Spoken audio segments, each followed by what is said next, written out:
മദ്യനിർമ്മാണത്തിന് ആവശ്യമായിട്ട് വരുന്ന ENA അളവിൻ്റെ 3 ഇരട്ടിയാണ് കേരളത്തിലേക്ക് 4 പെട്രോളിയം കമ്പനികൾ മാത്രം ഇറക്കുമതി ചെയ്തിട്ടുള്ള എത്തനോൾ. 4 വിവരം മാത്രമേ നമ്മുടെ കൈവശമുള്ളൂ. അത് 3 ഇരട്ടിയാണ്. മദ്യത്തിന് വരുന്നത് 9.21 കോടി ലിറ്റർ. ഇൻഡസ്ട്രിയൽ പർപ്പസിന് എത്തനോൾ വന്നത് ENA വന്നത് 9.21 കോടി ലിറ്റർ. ഈ എത്തനോൾ വന്നത് 30.26 കോടി ലിറ്റർ.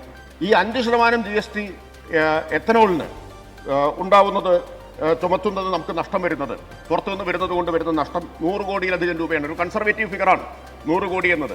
മാത്രമല്ല 2030 ആകുമ്പോഴേക്കും ബ്ലെൻഡിങ് 30%, 25% ആക്കണം എന്ന് കേന്ദ്ര സർക്കാരിൻ്റെ നയമാണ്.